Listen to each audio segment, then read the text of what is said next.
उद्धव ठाकरे ने आज एक बेहद अहम मीटिंग बुलाई है। शिवसेना कौमी मजलिस आमला की ये मीटिंग है। दोपहर 1 बजे मुंबई में नेशनल एग्जीक्यूटिव की ये मीटिंग रखी गई है। आपको बता दें कि पार्टी और सीएम मोदी पर अहम फैसला मुमकिन है आज की इस मीटिंग में। इस वक्त का बड़ा अपडेट, बड़ी खबर आप अपने टीवी स्क्रीन पर देख रहे हैं। आपको बता दें कि आज शिवसेना ने अपनी मजलिस आमा की बेहद अहम मीटिंग बुलाई है। दोपहर 1 बजे ये मीटिंग मुंबई में रखी गई है। आज सीएम ओहदे और पार्टी पर बेहद अहम फैसला मुमकिन है।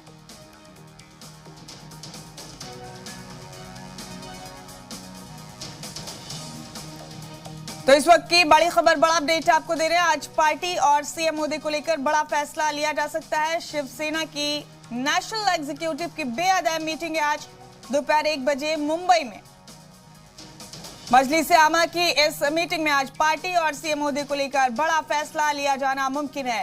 इस वक्त का बड़ा अपडेट आपको दे रहे हैं। महाराष्ट्र का सियासी बोरान उरूज पर है और अब लग रहा है कि उद्धव ठाकरे को सरकार बचाने से पहले पार्टी बचाने की कवायद करनी पड़ रही है। इस बीच एक बड़ा अपडेट यह है कि 16 बागी अराकीन असेंबली पर शिवसेना सख्त है। बिल्कुल रुकनीयत रद्द करने को लेकर कार्रवाई की जा रही है। शिवसेना में 16 अराकीन असेंबली को आज समन भेजा जाएगा। पार्टी की रुकनीयत रद्द करने पर शिवसेना की एक अहम मीटिंग भी है। आपको बता दें कि बागी अराकीन असेंबली परमानेंट दूर हो जाएंगे, ये कहना है शिवसेना का। और हमारे साथी अमजद फोन लाइन पर मौजूद हैं तमाम अपडेट के साथ।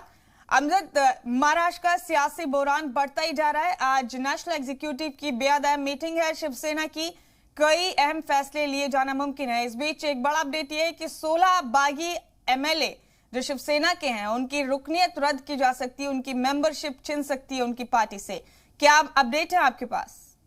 हाँ जी, बिल्कुल। हमने देखा कि पहले 12 जो एमएलए थे उनको कहीं ना कहीं नोटिस दिया जाता है। उनको ये कहा जाता है कि आप 24 घंटे में आइए, नहीं तो आपकी जो सस्पेंड कर दिया जाएगा। उसके बाद 4 जो और ऐसे नाम थे उसको भी दिया गया है। तो ऐसे टोटल 16 नाम हो चुके हैं।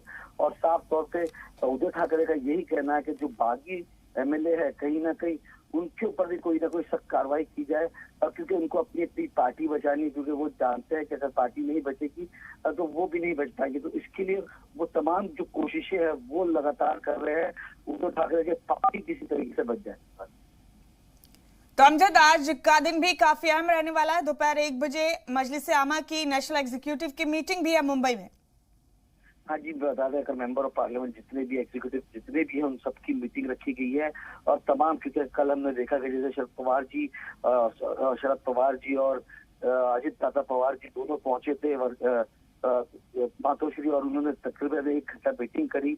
और वो मीटिंग के अंदर क्या निकल के आया है वो तमाम चीजों को लेके, क्योंकि हमने इससे पहले देखा कि शरद पवार जो थे वो कहीं ना कहीं पीछे नजर आ रहे थे, बैकफुट पे नजर आ रहे थे। लेकिन कल के बाद से शरद पवार जो है वो सामने निकल के आया, मीडिया के सामने गया। मीडिया ने जब सवाल पूछा तो पवार साहब का साफ तौर पर यह कहना था कि उद्धव साहब को कहीं ना कहीं कोरोना हो गया था, इसकी वजह से हम नहीं आए मिलने के लिए। अब वो ठीक हो गए, इसके लिए हम मातोश्री पहुंचे। और लगातार जो साफ तौर पर यह भी कहना था कि एनसीपी जो है लगातार शिवसेना के साथ खड़ी हुई है और शिवसेना को जो भी मदद चाहिए वो एनसीपी जरूर देगी।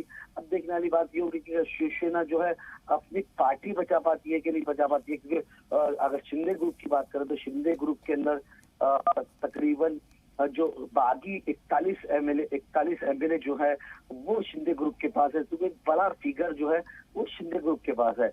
अगर शिंदे ग्रुप में पार्टी के ऊपर क्लेम किया और तमाम चीजों को, क्योंकि लीगल जो लड़ाई है वो काफी लंबी चलेगी। अब देखने वाली बात ये होगी कि लीगल लड़ाई के अंदर किसकी जीत होगी। अमजद, शिंदे कल गुवाहाटी से मुंबई के लिए रवाना हुए थे। शिंदे गुट की जानिब से बड़ा अपडेट क्या है? क्या अहम पेशरफ्त की है इन लोगों ने?